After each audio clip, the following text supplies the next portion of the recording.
Good morning all. നമ്മൾ ഇന്ന് പഠിക്കാൻ പോകുന്നത് റൂൾസ് ഓഫ് ഇൻഫറൻസ് ആണ്. Okay, rules of inference. Rules of inference.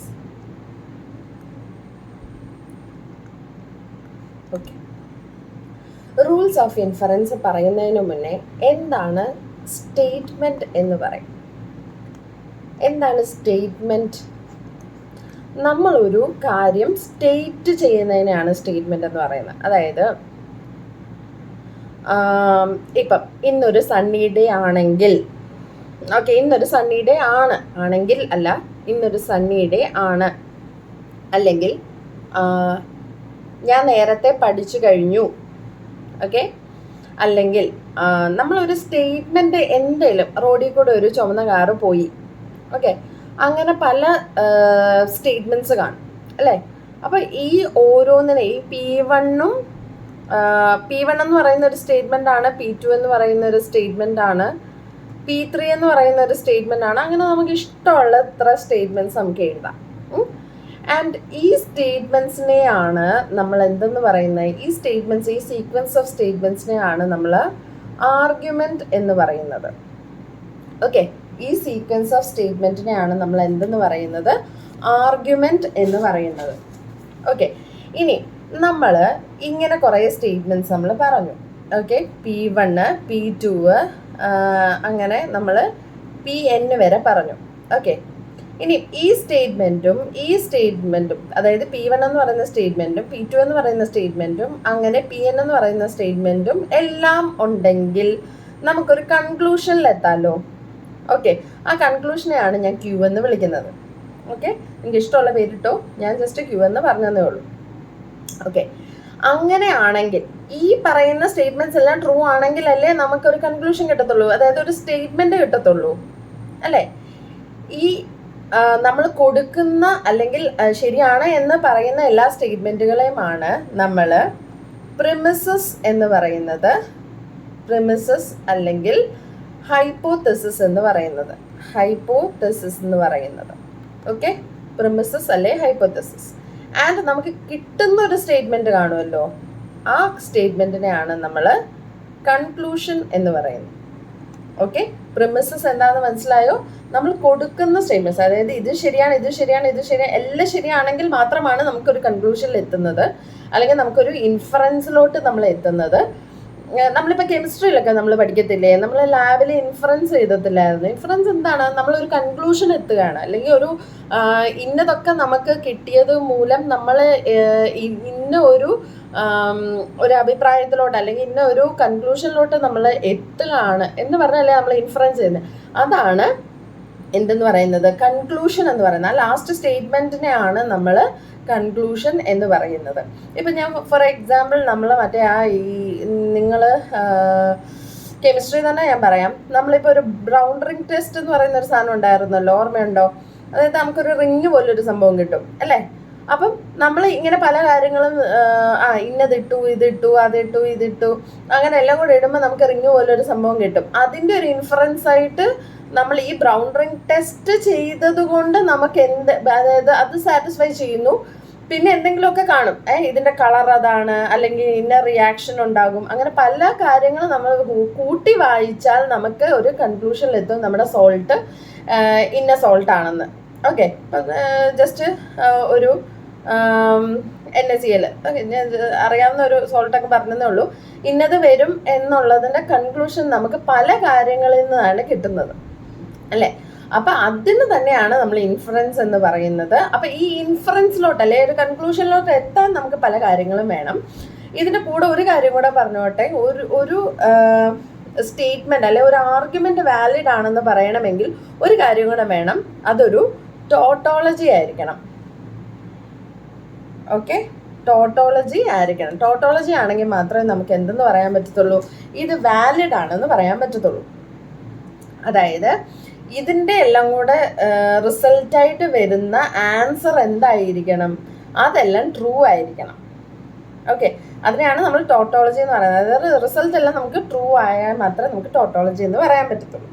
Okay, ഇനി നമ്മൾ റൂൾസ് ഓഫ് ഇൻഫറൻസിലോട്ട് പോവാം. ഓക്കെ, നമുക്ക് കുറേ റൂൾസ് ഓഫ് ഇൻഫറൻസ് ഉണ്ട്. അതിനകത്ത് ഒരു 8 എണ്ണം നമുക്ക് പഠിക്കാനുള്ളതിനകത്ത് ഒരു 5 എണ്ണം ഞാനൊരു കഥ പറഞ്ഞ് നിങ്ങൾക്കൊരു ഹിന്റ് തരാം എങ്ങനെ പഠിക്കണം എന്നുള്ളത്. ഓക്കെ, ആൻഡ് എന്താ ഫസ്റ്റ് റൂൾ ഓഫ് ഇൻഫറൻസ് എന്ന് പറയുന്നത് എന്താണ്? ഫസ്റ്റ് റൂൾ ഓഫ് ഇൻഫറൻസ് എന്ന് പറയുന്നത് modus ponens. Okay, modus ponens. ഇത് നിങ്ങൾ സ്പെല്ല് ചെയ്യുന്നത് പ്രൊനൗൺസ് ചെയ്യുന്നത് ചിലപ്പം ഡിഫറെൻ്റ് ആയിരിക്കും.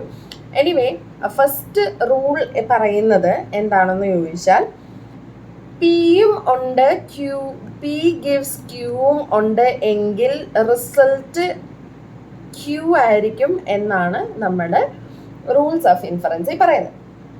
ഓക്കെ, ഇത് നിങ്ങൾക്ക് കാണാതെ പഠിക്കാൻ ഒരു ഇച്ചിരി ബുദ്ധിമുട്ട് കാണുമായിരിക്കും.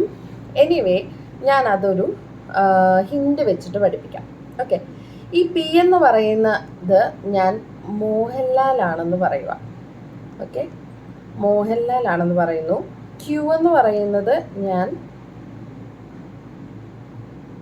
മമ്മൂട്ടിയാണെന്ന് പറയുന്നു. ആൻഡ് ആർ എന്ന് പറയുന്നത് ഞാൻ സുരേഷ് ഗോപിയാണെന്ന് പറയുന്നു. ഓക്കെ, നിങ്ങൾക്ക് ഇഷ്ടമുള്ള ആൾക്കാരെ എടുക്കാം, ഇഷ്ടമുള്ള രീതി എടുക്കാം. ഞാൻ ജസ്റ്റ് പറഞ്ഞതേ ഉള്ളൂ. പിയും ക്യൂവും ആറും ഞാൻ 3 ആൾക്കാരായിട്ട് എടുക്കുന്നു. ആൻഡ് ഒരു കാര്യവും കൂടെ, ഇവർ 3 പേരോടൊരു കല്യാണത്തിന് പോവാണ്. ഓക്കെ, അത്രയും കാര്യം മനസ്സിലായോ? പിയും ക്യൂവും ആറും. ഓക്കെ, ഇനിയും നമുക്ക് അവരവിടെ ഉണ്ടോ ഇല്ലയോ എന്നുള്ളതാണ് നമ്മുടെ വിഷയം. ഓക്കെ, ഫസ്റ്റിൽ പറഞ്ഞു നിൽക്കുന്നത് എന്താണ്? പി അവിടെ ഉണ്ട്, അതായത് മോഹൻലാൽ അവിടെ ഉണ്ട്. ഓക്കെ, പി അവിടെ ഉണ്ട്.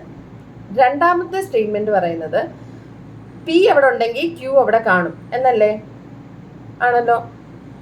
പി അവിടെ ഉണ്ടെങ്കിൽ തന്നെ മോഹൻലാൽ അവിടെ ഉണ്ടെങ്കിൽ മമ്മൂട്ടി അവിടെ കാണും. ഓക്കെ, മോഹൻലാൽ അവിടെ ഉണ്ട്, അതൊരു സ്റ്റേറ്റ്മെന്റ് ആണ്, അതിനകത്ത് മാറ്റമൊന്നുമില്ല. ആണെങ്കിലും അല്ലെങ്കിലും ഒന്നുമില്ല, മോഹൻലാൽ അവിടെ ഉണ്ട്. ആൻഡ് രണ്ടാമത്തെ സ്റ്റേറ്റ്മെന്റ് പറയുന്നത് മോഹൻലാൽ അവിടെ ഉണ്ടെങ്കിൽ മമ്മൂട്ടി അവിടെ കാണും. നോക്ക്, മോഹൻലാൽ അവിടെ ഉണ്ടെങ്കിൽ മമ്മൂട്ടി അവിടെ കാണുമെന്ന് പറഞ്ഞു. മോഹൻലാൽ അവിടെ ഉണ്ടെന്ന് ഉറപ്പാണ്. അങ്ങനെയാണെങ്കിൽ മമ്മൂട്ടി അവിടെ കാണും എന്നുള്ളതല്ലേ അതിൻ്റെ റിസൾട്ട്, അല്ലെ ഇൻഫറൻസ്, അല്ലെ കൺക്ലൂഷൻ. ഓക്കെ, അതാണ് മോഡസ് പൊനൻസ്. ഇനി രണ്ടാമത്തേത്. ഓക്കെ, രണ്ടാമത്തേത് മോഡസ് ടോളൻസ്. ഓക്കെ, മോഡസ് ടോളൻസ് പറയുന്നത് പി ഗിവ്സ് ക്യൂ ഉണ്ട് ആൻഡ് നെഗേഷൻ ക്യൂ ഉണ്ടെന്ന് വിചാരിക്കാം. ഓക്കെ, നമുക്ക് റിസൾട്ട് നോക്കാം. പി ഗിവ്സ് ക്യൂ, അതായത് മോഹൻലാൽ അവിടെ ഉണ്ടെങ്കിൽ മമ്മൂട്ടി അവിടെ കാണും. ആൻഡ് മമ്മൂട്ടി അവിടെ ഇല്ല. ഓക്കെ, മോഹൻലാൽ അവിടെ ഉണ്ടെങ്കിൽ മമ്മൂട്ടി അവിടെ കാണും, പക്ഷേ മമ്മൂട്ടി അവിടെ ഇല്ല. അങ്ങനാണെങ്കിൽ അതിൻ്റെ കൺക്ലൂഷൻ എന്താ? മോഹൻലാൽ അവിടെ ഇല്ല. Negation P. Okay, negation P. Okay, Mohanlal അവിടെ ഉണ്ടെങ്കിൽ മമ്മൂട്ടി അവിടെ കാണും, ആൻഡ് മമ്മൂട്ടി അവിടെ ഇല്ല, അതായത് മോഹൻലാൽ അവിടെ ഇല്ല. മൂന്നാമത്തേത് ഹൈപ്പോതെറ്റിക്കൽ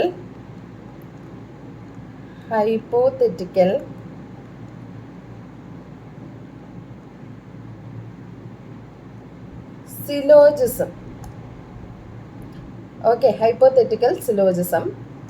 അത് പറയുന്നത് എന്താണെന്ന് ചോദിച്ചാൽ, പി ഗിവ്സ് ക്യൂവും ക്യൂ ഗിവ്സ് ആറും ആണെങ്കിൽ, ഓക്കെ നോക്കിക്കേ, മോഹൻലാൽ അവിടെ ഉണ്ടെങ്കിൽ മമ്മൂട്ടി അവിടെ ഉണ്ട്. ഓക്കെ, മോഹൻലാൽ വന്നു എന്ന് വിചാരിക്കുക, അങ്ങനെയാണെങ്കിൽ മമ്മൂട്ടി അവിടെ ഉണ്ട്. ആൻഡ് മമ്മൂട്ടി വന്നാൽ അവിടെ സുരേഷ് ഗോപിയാണ്. ഓക്കെ, അതിൻ്റെ ഇൻഫറൻസ് എന്താണ്? മോഹൻലാൽ വന്നാൽ ആര് കാണും? സുരേഷ് ഗോപി അവിടെ കാണും. ഓക്കെ, ഇനി അടുത്തത് നാലാമത്തേത്. ഓക്കെ, നാലാമത്തേത് ഒന്നും പറയാനില്ല, കൺജങ്ഷൻ എന്ന് പറയുന്ന ആ വാക്കിൽ തന്നെ നമുക്കറിയാം, പിയും ഉണ്ട് ക്യൂവും ഉണ്ട് എങ്കിൽ പി ആൻഡ് ക്യൂ അല്ലെങ്കിൽ പി മീറ്റ് ക്യൂ അവിടെ ഉണ്ട്, അല്ലേ? അതായത് പ്രത്യേകിച്ചൊന്നുമില്ല. കൺജങ്ഷൻ എന്ന് പറഞ്ഞാൽ ഇതിനെ തന്നെയാണ് കൺജങ്ഷൻ എന്ന് പറയുന്നത്. ഓക്കെ, പിന്നെ അടുത്തത് അഞ്ചാമത്തേത് ഡിസ്ജങ്ക്റ്റീവ് സിലോജിസം. ഡിസ്ജങ്ക്റ്റീവ് സിലോജിസം എന്താ പറയുന്നത്? പി ജോയിൻ ക്യൂവും നെഗേഷൻ പിയും ഉണ്ടെന്ന് വിചാരിക്കാം. ഇതും നമുക്ക് ഇതിൽ നിന്ന് തന്നെ പറയാം. പി ജോയിൻ ക്യൂ, അതായത് പി ഓർ ക്യൂ എന്നുള്ള അർത്ഥമാണല്ലോ. അതായത് മോഹൻലാലോ മമ്മൂട്ടിയോ അവിടെ ഉണ്ട്. ആരാണെന്ന് നമുക്ക് അറിയത്തില്ലേ. ഓക്കെ, ആരാണെന്ന് നമുക്ക് അറിയത്തില്ല, ആരോ ഉണ്ട്. ആൻഡ് പറഞ്ഞിട്ടുണ്ട് മോഹൻലാൽ അവിടെ ഇല്ല. അങ്ങനെയാണ് ആരാണ് അവിടെ കാണുന്നേ? മമ്മൂട്ടി അവിടെ കാണും. ഓക്കെ, മോഹൻലാലോ മമ്മൂട്ടിയോ ഉണ്ട്. ആൻഡ് പറഞ്ഞിട്ടുണ്ട് മോഹൻലാൽ അവിടെ ഇല്ല. അങ്ങനെയാണെങ്കിൽ ആ കാണുന്ന ആളാരായിരിക്കും? അത് മമ്മൂട്ടിയായിരിക്കും. ഓക്കെ, ഇത്രയും നമുക്ക് ഈ ഒരു ഇതിൽ നിന്ന് ഈ ഒരു ഫംഗ്ഷന് പോകുന്ന മോഹൻലാലും മമ്മൂട്ടി ഫംഗ്ഷന് പോകുന്ന കാര്യമൊക്കെ പറഞ്ഞാൽ നമുക്ക് വേണമെങ്കിൽ ഇതൊക്കെ പഠിക്കാം. അടുത്ത 3 അങ്ങനെ പഠിക്കാൻ പറ്റത്തില്ല. നിങ്ങൾക്ക് അങ്ങനെ തോന്നുന്നുണ്ടെങ്കിൽ അതങ്ങനെ നിങ്ങൾ പഠിച്ചോ. പക്ഷെ എനിക്കതങ്ങനെ തോന്നുന്നില്ല. അപ്പം നമ്മൾ വേറൊരു രീതിയിൽ നോക്കാം. അടുത്താണ് സിംപ്ലിഫിക്കേഷൻ. ഓക്കെ, സിംപ്ലിഫിക്കേഷനകത്ത് പറയുന്നത് പി അല്ലെങ്കിൽ ക്യൂ ഉണ്ട് എന്ന് പറയുന്നതിൻ്റെ ഇൻഫറൻസ് പി ഉണ്ട് എന്നല്ലേ? പിയും ക്യൂവും അവിടെ ഉണ്ട്. ഓക്കെ, അതായത് മോഹൻലാലും മമ്മൂട്ടിയും അവിടെ ഉണ്ട് എന്ന് പറഞ്ഞാൽ മോഹൻലാൽ അവിടെ ഉണ്ടെന്നല്ലേ അതിൻ്റെ ഒരു അർത്ഥം, ഇൻഫറൻസ്. അതാണ് സിംപ്ലിഫിക്കേഷൻ. ഇനി അതിൻ്റെ തന്നെ തിരിച്ചു വരുന്നുണ്ട് എന്താണ്? അഡീഷനകത്ത് തിരിച്ചു വരുന്നു. അതായത് മോഹൻലാൽ അവിടെ ഉണ്ടെന്ന് പറഞ്ഞാൽ മോഹൻലാലോ മമ്മൂട്ടിയോ അവിടെ ഉണ്ട്. ഓക്കെ, മോഹൻലാലോ മമ്മൂട്ടിയോ അവിടെ ഉണ്ട്. ഈ സംഭവം തിരിച്ചു വരുന്നുണ്ട്. മോഹൻലാലും മമ്മൂട്ടിയും അവിടെ ഉണ്ടെന്ന് പറഞ്ഞാൽ മാത്രമേ നമുക്ക് പറയാൻ പറ്റത്തുള്ളൂ മോഹൻലാൽ അവിടെ ഉണ്ടെന്ന്. ഓക്കെ, ഈ മോഹൻലാൽ അവിടെ ഉണ്ടെന്ന് പറഞ്ഞാൽ മോഹൻലാലോ മമ്മൂട്ടിയോ അവിടെ ഉണ്ടെന്നുള്ളത് കറക്റ്റ് അല്ലേ? ഓക്കെ, ഇനിയും അത് നമുക്ക് അങ്ങനെ വെച്ച് നോക്കാമെന്ന് വിചാരിക്കാം. പക്ഷെ എട്ടാമത്തെ റൂള് റെസൊല്യൂഷൻ ആണ്. റെസൊല്യൂഷൻ എന്ന് പറഞ്ഞാൽ P join Q, okay, and negation P join R. ഈ 2 കാര്യങ്ങളും ഉണ്ട്. ഓക്കെ, ഇവിടെ ഒരു പ്രശ്നം എന്താണെന്ന് വെച്ചാൽ നിങ്ങൾ നേരത്തെ പഠിച്ച ഒരു ലോജിക്കൽ കൺക്ലൂഷൻസ് ഉണ്ടല്ലോ. ലോജിക്കൽ ഇക്വലൻസ്, കൺക്ലൂഷൻ അല്ല, logical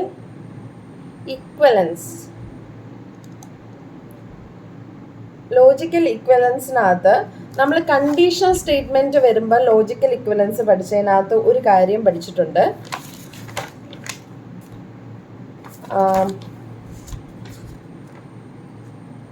P join Q is equivalent to negation P gives Q.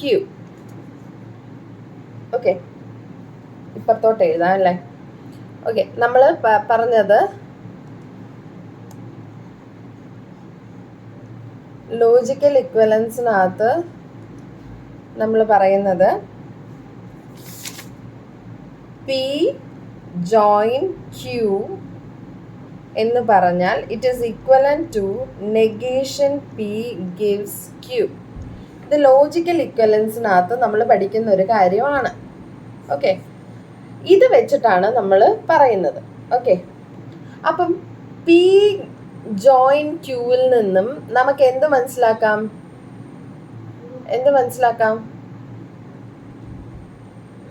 അതിൽ നമുക്ക് മനസ്സിലാക്കാവുന്നത് നെഗേഷൻ പി ഗിവ്സ് ക്യൂ ആണ്.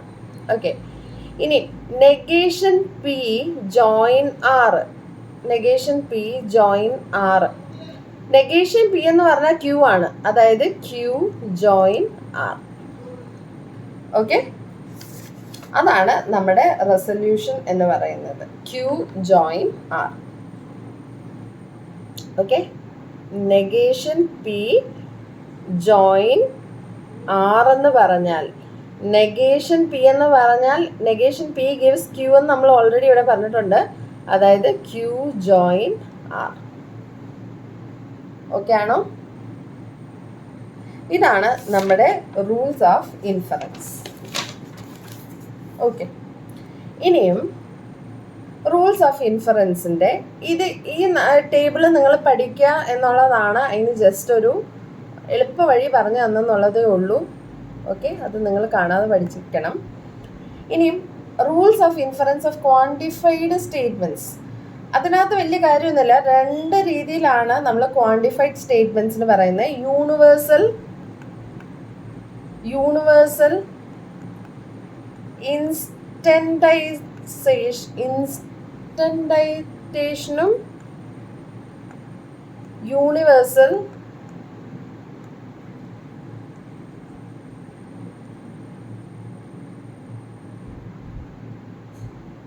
ജനറലൈസേഷനും. ഇൻസ്റ്റൻറ്റൈസേഷൻ അല്ലേ? യൂണിവേഴ്സൽ ഇൻസ്റ്റൻറ്റൈസേഷൻ ആണെന്ന് തോന്നുന്നു. ഓക്കെ, യൂണിവേഴ്സൽ ഇൻസ്റ്റൻറ്റൈസേഷനും യൂണിവേഴ്സൽ ജനറലൈസേഷനും 2 രീതിയെ നമ്മൾ പറയുന്നുണ്ട്. അതിൻ്റെ ആ ടേബിൾ നോക്കിയാലും അറിയാം. Rules of inference. ഓക്കെ, നമ്മൾ യൂണിവേഴ്സലും ഉണ്ട്, എക്സിസ്റ്റൻഷ്യലും ഉണ്ട്. ഇതന്നെ നമുക്ക് എക്സിസ്റ്റൻഷ്യലായിട്ടും പറയാവേ. എക്സിസ്റ്റൻഷ്യലും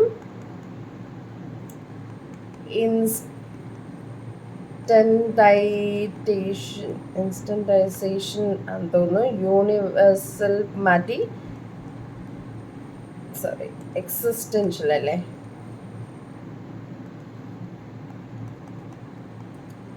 എക്സിസ്റ്റൻഷ്യൽ ജനറലൈസേഷൻ. ഓക്കെ, ഇത് സിമ്പിളാണ്, നിങ്ങൾ മനസ്സിലാക്കാനുള്ള സംഭവം ഉള്ളൂ. അതായത് റൂൾ ഓഫ് ഇൻഫറൻസ് വരുന്നത് എന്താണെന്നുള്ളത് നോക്കാം. Okay, for all X P of X ശരിയാണെങ്കിൽ, ഓക്കെ, അതായത് ജനറൽ ആയിട്ട് ശരിയാണെങ്കിൽ എല്ലാ എക്സിനും പി ഓഫ് എക്സ് ഉണ്ട് എന്നല്ല അർത്ഥം. ഓക്കെ, അങ്ങനാണെങ്കിൽ നമുക്ക് എന്ത് പറയാൻ പറ്റും? ഒരു പി ഓഫ് സി ഉണ്ടെന്ന്, അതായത് ഒരു പർട്ടിക്കുലർ സിക്ക് ഇത് സാറ്റിസ്ഫൈ ചെയ്യും, പി സാറ്റിസ്ഫൈ ചെയ്യും എന്നല്ലേ അതിൻ്റെ അർത്ഥം. അതായത് എല്ലാ എക്സുകൾക്കും സാറ്റിസ്ഫൈ ചെയ്യുമെങ്കിൽ ഏതെങ്കിലും ഒരു എക്സിന് സാറ്റിസ്ഫൈ, ഇപ്പം എല്ലാ നാച്ചുറൽ നമ്പേഴ്സിന് സാറ്റിസ്ഫൈ ചെയ്യുമെങ്കിൽ അത് 1നും സാറ്റിസ്ഫൈ ചെയ്തില്ലേ, അല്ലെങ്കിൽ 2നും സാറ്റിസ്ഫൈ ചെയ്തില്ലേ, ഏതെങ്കിലും ഒരു സി എടുത്താൽ അത് സാറ്റിസ്ഫൈ ആകുമല്ലോ. ഓക്കെ, അതാണ് യൂണിവേഴ്സൽ ഇൻസ്റ്റന്റ്, അതായത് ഇൻസ്റ്റന്റിലോട്ട് പോകുന്നതും പിന്നെ ജനറലൈസ് ചെയ്യുന്നതും. ഇനി യൂണിവേഴ്സൽ ജനറലൈസേഷൻ എന്താണ്? പി ഓഫ് സി, ഇതിന്റെ നേരെ opposite, P of C for any C എന്തായിരിക്കണം? ആർബിട്രറി ആയിരിക്കണം. ഓക്കെ, ഒരു ആർബിട്രറി സി എടുത്തു കഴിഞ്ഞാൽ പി ഓഫ് സി ശരിയാണെങ്കിൽ നമുക്ക് എന്ത് പറയാൻ പറ്റും? ഫോർ ഓൾ എക്സിന് പി ഓഫ് എക്സ് ശരിയാണെന്ന് പറയാൻ പറ്റും. ഓക്കെ, അതായത് ഈ സി ആർബിട്രറി ആയിരിക്കണം. ഇപ്പം 1ന് ശരിയായെന്ന് പറഞ്ഞുകൊണ്ട് എല്ലാ ഇൻഡിജേഴ്സിനും ശരിയാവണമെന്നില്ല. പക്ഷെ ഞാൻ ഏതെങ്കിലും ഒരു ഇതെടുത്ത് നോക്കിയാലും, ഇൻഡിജർ എടുത്ത് നോക്കി, അല്ലെങ്കിൽ ഒരു ഏതെങ്കിലും ഒരു നാച്ചുറൽ നമ്പർ അല്ലയോ ഏതെങ്കിലും ഒരു റിയൽ നമ്പർ എടുത്ത് നോക്കി, അപ്പം അങ്ങനെ എടുത്ത് നോക്കിയാൽ ശരിയാവുന്നുണ്ട് എങ്കിൽ നമുക്ക് ജനറലായിട്ട് പറയാം. നമ്മൾ സാധാരണ അങ്ങനെ പറയുമല്ലോ, ഇതിന് ശരിയാ അതിന് ശരിയാ, അങ്ങനെ കുറേ ശരിയാന്ന് പറയുമ്പോൾ നമ്മൾ ജനറലൈസ് ചെയ്യുമല്ലോ. അങ്ങനെ നമ്മൾ ഒരു ആർബിട്രറി സിക്ക് സാറ്റിസ്ഫൈ ചെയ്താൽ എന്തെന്ന് പറയാൻ പറ്റും? നമുക്ക് യൂണിവേഴ്സൽ ജനറലൈസേഷൻ ചെയ്യാൻ പറ്റും. ഇനി എക്സിസ്റ്റൻഷ്യലോ? എക്സിസ്റ്റൻഷ്യൽ ഇൻസ്റ്റന്റൈസേഷൻ എന്ന് പറയുമ്പോൾ there exists an x p of x, ഒരു എക്സ് പി ഓഫ് ഏതോ ഒരു എക്സ് എക്സിസ്റ്റ് ചെയ്യുന്നുണ്ട്, such that P of X ആണെങ്കിൽ നമുക്ക് എന്ത് പറയാൻ പറ്റും? P of C for some P, some C, ഏതെങ്കിലും ഒരു സിക്ക്, അതായത് പി ഓഫ് എക്സ് സാറ്റിസ്ഫൈ ചെയ്യുന്ന ഒരു എക്സ് എക്സിസ്റ്റ് ചെയ്യുന്നു എന്ന് പറഞ്ഞാൽ പി ഓഫ് സി ഏതോ ഒരു സിക്ക് അത് സാറ്റിസ്ഫൈ ചെയ്തു എന്നുള്ളതല്ലേ അർത്ഥം. X is equal to C വരുന്നിടത്ത് പോരെ അത് സാറ്റിസ്ഫൈ ആകുമല്ലോ. അതാണ് എക്സിസ്റ്റൻഷ്യൽ ഇൻസ്റ്റന്റൈസേഷൻ. ഇനി എക്സിസ്റ്റൻഷ്യൽ ജനറലൈസേഷൻ നോക്കാം. അത് എന്തായിരിക്കും? ജനറലൈസ് ചെയ്യുക എന്ന് പറഞ്ഞാൽ ഒരു പർട്ടിക്കുലർ പി ഓഫ് സിക്ക് ഫോർ സം സിക്ക് സാറ്റിസ്ഫൈ ചെയ്യുന്നുണ്ടെന്ന് വിചാരിക്കുക. ഏതെങ്കിലും ഒരു സിക്ക് ഉണ്ടെങ്കിൽ ഏതെങ്കിലും ഒരു എക്സ് കാണും such that there exist X P of X. P of എക്സിന് സാറ്റിസ്ഫൈ ചെയ്യും. ഓക്കെ, ഇതാണ് എക്സിസ്റ്റൻഷ്യൽ ജനറലൈസേഷൻ. ഇത് നമ്മൾ യൂസ് ചെയ്യുന്നത് ഇനി കുറച്ച് പ്രൂഫ് ചെയ്യാൻ വേണ്ടിയാണ്. പ്രൂഫ് ചെയ്യുമ്പോൾ നമുക്കിത് യൂസ് ചെയ്യും. അതപ്പം മിസ് പറഞ്ഞു തരും. അപ്പം ഇതാണ് യൂണിവേഴ്സൽ ആൻഡ് എക്സിസ്റ്റൻഷ്യൽ ഇൻസ്റ്റന്റൈസേഷനും ജനറലൈസേഷനും. ഓക്കെ, ഇനി ഇതിൻ്റെ കുറച്ച് പ്രോബ്ലംസും കൂടെ നമുക്ക് ചെയ്യാനുണ്ട്. ഒരു 2 പ്രോബ്ലം ഞാൻ പറഞ്ഞു തരാം. ബാക്കി നിങ്ങൾ ചെയ്ത് നോക്കാം. Okay, and first problem. Okay, first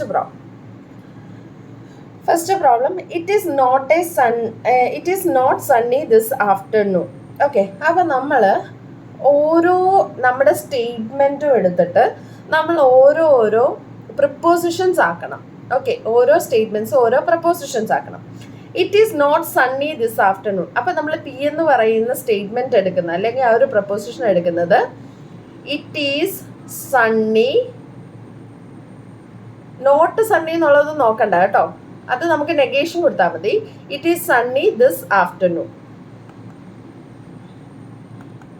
okay, അടുത്തത് എന്താ പറയുന്നത്? It is not sunny this afternoon and it is colder than yesterday. അപ്പം നമ്മുടെ ക്യൂ എന്ന് പറയുന്ന അടുത്ത ആള് it is colder than yesterday. Okay, അടുത്തെന്താ? We will go swimming. അപ്പം നമ്മുടെ അടുത്ത ആള് ആറെന്ന് പറയുന്നത് we will go swimming. Okay, അടുത്തത് ഇഫ് ഇറ്റ് ഈസ് സണ്ണി. അതിനി എടുത്ത് എഴുതണ്ട. ഇറ്റ് ഈസ് സണ്ണി എന്നുള്ളത് ഓൾറെഡി വന്നിട്ടുണ്ട്. ഓക്കെ, അപ്പം അതിനി എഴുതണ്ട. If we do not go swimming, we will go swimming ഉണ്ടല്ലോ. അപ്പോൾ ഡു നോട്ട് എന്നുള്ളത് നെഗേഷൻ 6 കൊടുത്താൽ മതി. അപ്പോൾ അതും എഴുതണ്ട. We will take a canoe trip. Okay, അത് നമുക്ക് എഴുതാം. RS. We will take a canoe trip. Okay, അതെഴുതി. And if we take a canoe trip, അപ്പം അത് വേണ്ട, അതിവിടെ ഓൾറെഡി ഉണ്ട്. then we will be home by sunset. അത് എഴുതണം. we will be home by sunset. Okay, അപ്പോൾ നമ്മൾക്ക് തന്നിരിക്കുന്ന സ്റ്റേറ്റ്മെൻറ്റിനകത്ത് നമ്മളെല്ലാം ഓരോ പ്രപ്പോസിഷനായി എഴുതി. നെഗേഷൻ ഉള്ളത് നമ്മൾ ഒഴിവാക്കി, കാരണം ഇതിൻ്റെ നെഗേഷൻ അങ്ങ് ഇട്ടാൽ മതി, നെഗറ്റീവ് വരുന്നില്ല. ഓക്കെ, ഇനി നമുക്ക് തന്നിരിക്കുന്ന ആർഗ്യുമെൻറ്റ്സ് എല്ലാം നമുക്ക് എഴുതണം. ഓക്കെ, ഇത് ജസ്റ്റ് നമ്മൾ എന്തോ എഴുതിയേ? ഇത് നമ്മൾ പ്രപ്പോസിഷൻസ് ആണ് എഴുതിയേ. പ്രപ്പോസിഷൻസ് ആണ് നമ്മൾ എഴുതി വെച്ചേക്കുന്നത്. അടുത്ത നമുക്ക് ആർഗ്യുമെൻറ്റ്സ് എഴുതാം. ഓക്കെ, ആർഗ്യുമെൻറ്റ്സ് എഴുതാം. ആദ്യം എന്താണ്? It is not sunny this afternoon. Not sunny ആണ്. അപ്പോൾ ഇതെന്താണ്? നെഗേഷൻ പി ആണ്. ഓക്കെ, ഫസ്റ്റ് വരുന്നത് നെഗേഷൻ പിയും. And it is colder than yesterday. അപ്പോൾ it is colder than yesterday എന്ന് പറയുമ്പം ക്യൂ ആണ്. ആൻഡ് അല്ലേ ഇവിടെ വരുന്നത്. അപ്പം നമുക്ക് ഇത് ഇട്ടാൽ മതിയല്ലോ, ജോയിൻ ഇട്ടാൽ മതിയല്ലോ. ഇതിൻ്റെ റീസൺ എന്ന് പറയുന്നത്, ഇതിൻ്റെ റീസൺ എന്താണ്? റീസൺ പ്രത്യേകിച്ചൊന്നുമില്ല. ഇതെന്താണ്? പ്രിമിസ് ആണ്. ഓക്കെ, പ്രിമിസ് ആണ്. അത് അങ്ങനെ അങ്ങ് എഴുതിയാൽ മതി. ഇനി രണ്ടാമതാണ് നമ്മൾ ഇതിനെ എന്തെങ്കിലും ചെയ്യാൻ പറ്റുമോ എന്നുള്ളത് നോക്കാം. ഇതിനെ ഒന്ന് നോക്കിക്കേ. Negation P join Q. Negation P join Q നമുക്ക് ഇല്ലെങ്കിലും പി ജോയിൻ ക്യൂ ഉണ്ടല്ലോ. എന്തായിരുന്നു P join Q? P join Q എന്താ കിട്ടുന്നേ? അതേത് ഇതാണ്? നമുക്ക് സിംപ്ലിഫിക്കേഷനിൽ നിന്ന് കിട്ടും പി ജോയിൻ ക്യൂ എന്ന് പറഞ്ഞാൽ പി ആണ്. അങ്ങനെയാണെങ്കിൽ നെഗേഷൻ പി ജോയിൻ ക്യൂ എന്തായിരിക്കും? നെഗേഷൻ പി ആയിരിക്കും, ആണല്ലോ. അപ്പം നമുക്ക് ഇതിൻ്റെ റിസൾട്ട് എന്ന് പറയുന്നത് നെഗേഷൻ പി കിട്ടി. ഓക്കെ, ഇത് രണ്ടും കൂടെ ജോയിൻ അടിച്ചപ്പം നമുക്ക് എന്ത് കിട്ടി? Negation P. Reason simplification.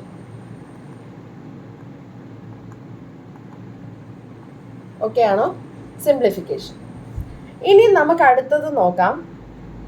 മൂന്നാമത്തേതും പ്രിമിസ. ഒന്നര വിട്ട് പ്രിമിസ് ആയിരിക്കും വരുന്നത് കേട്ടോ. നമ്മളൊരു കൺക്ലൂഷൻ അല്ലെങ്കിൽ ഒരു റിസൾട്ട് ചെയ്ത് കഴിയുമ്പോൾ നമുക്ക് വീണ്ടും പ്രിമിസ് ആയിരിക്കും. അടുത്ത പ്രിമിസ് എന്താന്ന് നോക്കിയേ. അടുത്ത സെന്റൻസ് എന്താണെന്ന്?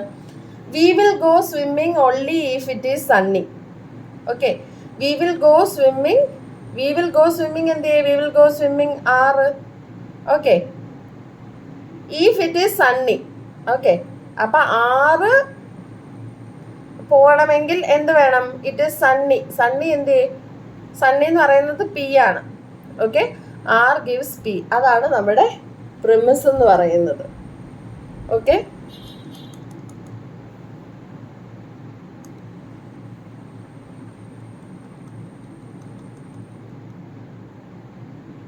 ഓക്കെ, പ്രിമിസ് എന്ന് പറയുന്നത് അതാണ്. ഇനിയും അതിനെ നമുക്ക് സിംപ്ലിഫൈ ചെയ്യാം. ആർ ഗിവ്സ് പി ആണ്. ഓക്കെ, ആർ ഗിവ്സ് പി വന്നു കഴിഞ്ഞാൽ ആർ ഗിവ്സ് പി ആണ്.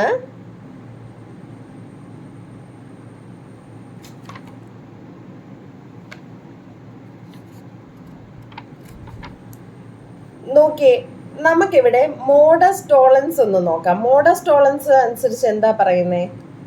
പി ഗിവ്സ് ക്യൂവും നെഗേഷൻ ക്യൂവും ഉണ്ടെങ്കിൽ ഇവിടെ എന്തുവാ തന്നേക്കുന്നേ? ആർ ഗിവ്സ് പിയും നെഗേഷൻ പിയും. ഓക്കെ, ഈ പിക്ക് വരെ ആറായി, ക്യൂവിന് വരെ പി ആയി എന്നല്ലേ ഉള്ളൂ. അങ്ങനാണെങ്കിൽ എന്താ ഇവിടെ റിസൾട്ട് വരുന്നത്? ഇവിടെ എന്താ മോഡസ് ടോളൻസ് അനുസരിച്ച് ഇവിടെ എന്താ റിസൾട്ട് വരുന്നത്? നെഗേഷൻ പി ആണ്. അങ്ങനെയാണെങ്കിൽ ഇവിടെ എന്തായിരിക്കും റിസൾട്ട് വരുന്നത്? നെഗേഷൻ ആറായിരിക്കും. ഓക്കെ, അപ്പം നമ്മുടെ ഉത്തരം നെഗേഷൻ ആറ് എന്ത് വെച്ചിട്ടാ? മോഡസ് ടോളൻസ് വെച്ചിട്ട്. ഓക്കെ, വീണ്ടും അടുത്ത പ്രിമിസ് എഴുതാൻ പോവാ. If we do not go swimming, എന്ത് ചെയ്യടാ? സ്വിമ്മിങ് ആറല്ലേ? We will go swimming. ഈ ഡു നോട്ട് ഗോ സ്വിമ്മിങ് ആണ്. അപ്പം നെഗേഷൻ ആറാണെങ്കിൽ, ഡു നോട്ട് ഗോ സ്വിമ്മിങ് ആണെങ്കിൽ we will take canoe trip. അതായത് നെഗേഷൻ ആറാണെങ്കിൽ എസ് ആണ്. ഇതാണ് നമ്മുടെ പ്രിമിസ് ആണ്. അതായത് നമ്മൾ സെന്റൻസ് ഉള്ളത് അങ്ങനെ തന്നെ എഴുതുവാണെങ്കിൽ അതിനെ പ്രിമിസ് എന്നാണ് പറയുന്നത്, അല്ലേ? ഓക്കെ, അപ്പം നെഗേഷൻ ആറാണെങ്കിൽ എസ് ആണ്. അയ്യോ, അതിനകത്ത് ഇനി പ്രത്യേകിച്ച് ഒന്നും പറയാനില്ലല്ലോ. നമ്മുടെ ആറാമത്തെ റിസൾട്ട് അനുസരിച്ച് പി ഗിവ്സ് ക്യൂ ആണെങ്കിൽ എന്താണ്? എസ്. നെഗേഷൻ ആറാണല്ലോ ഓൾറെഡി. നമ്മുടെ ലാസ്റ്റ് റിസൾട്ട് കിടക്കുന്ന നെഗേഷൻ ആറാണ് എന്ന് പറഞ്ഞാൽ എസ് ആണ്. അതെന്താണ്?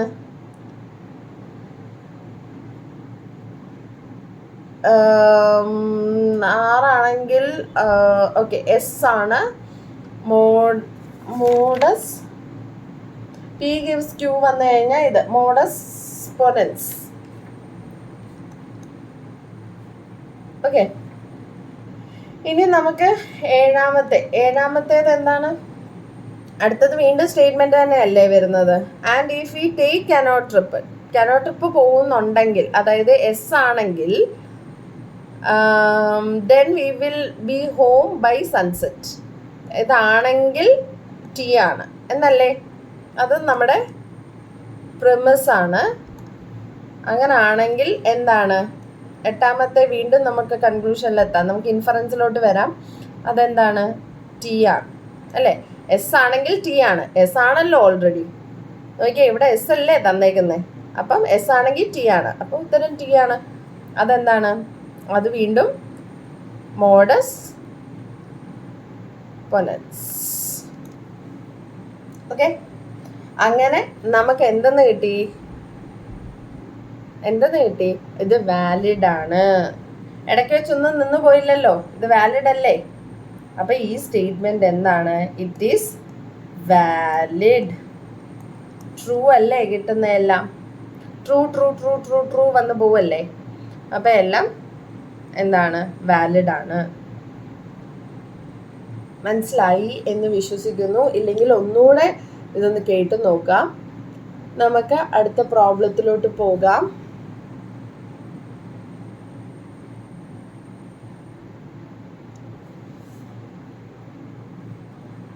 അടുത്തൊരു problem.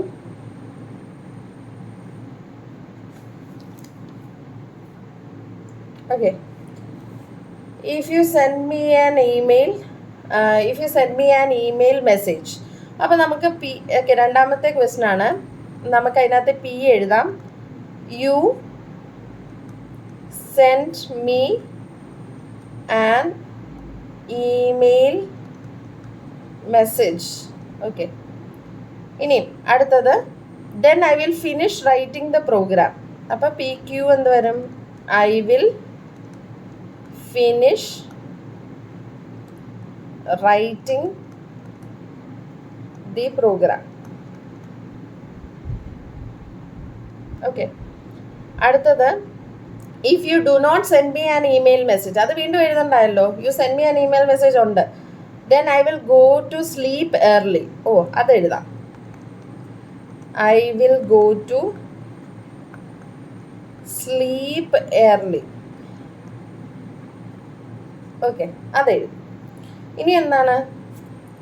And if I go to sleep early, അത് വീണ്ടും എഴുതണ്ട. Then I will wake up feeling fresh lead to the conclusion. അപ്പം അത് എഴുതണം. PQRS. I will wake up feeling refreshed. Okay. അപ്പം നമുക്ക് എന്തൊക്കെ കിട്ടി? ഇതെന്താണിത്? പ്രപ്പോസിഷൻസ് എല്ലാം കിട്ടി. പ്രപ്പോസിഷൻസ് എന്ന് പറഞ്ഞാൽ ജസ്റ്റ് നമ്മൾ ആ ഇംഗ്ലീഷ് എന്താണ് സെന്റൻസുകളെല്ലാം നമ്മൾ എഴുതി. നെഗേഷൻസ്, ഈ എഴുതിയതിൻ്റെ തന്നെ നെഗേഷൻസ് ഉള്ളതിനെ എല്ലാം നമ്മൾ അവോയ്ഡ് ചെയ്ത് എഴുതി. ഇനി അടുത്ത നമ്മൾ എന്താ എഴുതണ്ടേ? ആർഗ്യുമെന്റ്സ് ആണ് എഴുതണ്ടേ. ആർഗ്യുമെന്റ്സ് എഴുതണം. അപ്പം അതിന് ഓരോ സ്റ്റേറ്റ്മെൻറ്റും നമ്മൾ വായിച്ചു നോക്കണം. Okay. If you send me an email message. അപ്പം പി ആദ്യത്തെ എന്തായിരിക്കും? ആദ്യത്തെ എന്താ? P gives Q. ഓക്കെ. അത് നമ്മുടെ റീസൺ എന്താ? റീസൺ സെന്റൻസിൽ നിന്ന് എഴുതിയതല്ലേ? പ്രിമിസസ് ആണ്. ഓക്കെ. രണ്ടാമത്തേത് പി ഗിവ്സ് ക്യൂ ആണെങ്കിൽ എന്താണ്? ക്യൂ അല്ലേ?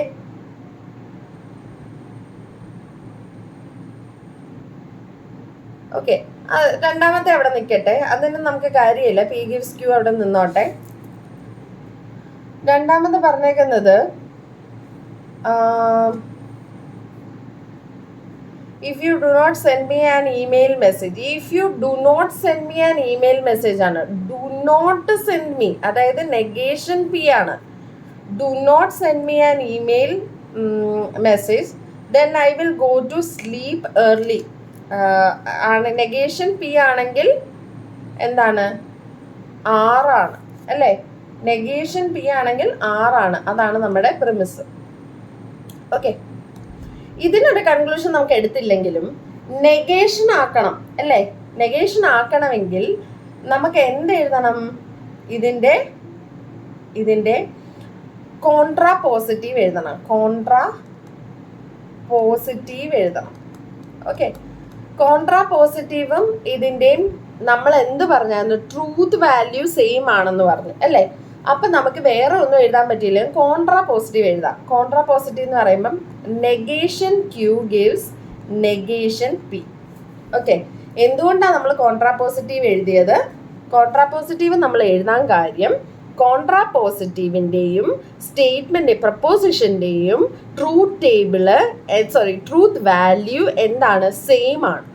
അതുകൊണ്ട് നമുക്ക് സ്റ്റേറ്റ്മെൻറ്റിനെ അല്ലെ പ്രപ്പോസിഷനെ നമുക്ക് കോൺട്രാ പോസിറ്റീവായിട്ട് എഴുതാം. ഇവിടെ നമ്മൾ കോൺട്രാ പോസിറ്റീവ് എഴുതിയത് എന്തിനാണ്? ഇത് നമുക്ക് നെഗേഷൻ പി ആവശ്യമുള്ളത് കൊണ്ടാണ് നമ്മൾ എഴുതിയത്. ഓക്കെ, അതവിടെ നിന്നോട്ടെ. അടുത്തത് നമ്മൾ എഴുതാൻ പോകുന്നത് പ്രിമിസ് നമ്മൾ എഴുതിയല്ലോ. ഇനി ഈ നെഗേഷൻ ക്യൂ ഗിവ്സ് നെഗേഷൻ പിയും നെഗേഷൻ പി ഗിവ്സ് നെഗേഷൻ ആറും അല്ലേ, അത് നമുക്ക് ഹൈപ്പോത്തറ്റിക്കൽ സിലോജിസം വെച്ചിട്ട് എന്തെഴുതാം? ഹൈപ്പോത്തറ്റിക്കൽ സിലോജിസം വെച്ചിട്ട് നമുക്ക് എന്തെഴുതാം? നെഗേഷൻ ക്യൂ ഗിവ്സ് ആർ എന്ന് എഴുതാം അല്ലേ. പി ഗിവ്സ് ക്യൂവും ക്യൂ ഗിവ്സ് ആറും ആണെങ്കിൽ പി ഗിവ്സ് ആറും നമുക്ക് എഴുതാമായിരുന്നല്ലോ. അതുപോലെ തന്നെ എനിക്ക് negation Q gives negation P, negation P gives ആറും ആണെങ്കിൽ നെഗേഷൻ ക്യൂ ഗിവ്സ് ആറെന്ന് നമുക്ക് എഴുതാം. ഓക്കെ, ഇനി നാലാമത്തേതും നമുക്ക് കഴിഞ്ഞു. ഇനി അടുത്തത് എന്താണ്? തീർന്നു. നമുക്ക് ഇത് വെച്ചിട്ടുള്ള പരിപാടികളെല്ലാം തീർന്നെങ്കിൽ നമുക്ക് അടുത്ത സെന്റൻസ് നോക്കാം.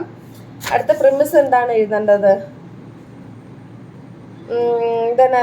And if I go to sleep early, അതായത് 6 ആണെങ്കിൽ then I will wake up refreshed ആയിട്ട് എണ്ണീക്കും. അതായത് 6 ആണെങ്കിൽ എസ് ആണ് അല്ലേ. 6 ആണെങ്കിൽ എസ് ആണ്. അതെന്താണ്? പ്രിമിസസ് ആണ്. നമ്മൾ സെന്റൻസിൽ നിന്ന് എടുത്ത് എഴുതിയതായതുകൊണ്ട് പ്രിമിസസ് ആണ്. ഇനി നമുക്കിപ്പോൾ എത്തി നിൽക്കുന്നത് എന്താണ്? 6-ലല്ലേ എത്തി നിൽക്കുന്നത്. 6-ൽ എത്തി നിൽക്കുവാണെങ്കിൽ നമുക്ക് എന്തെന്ന് പറയാം?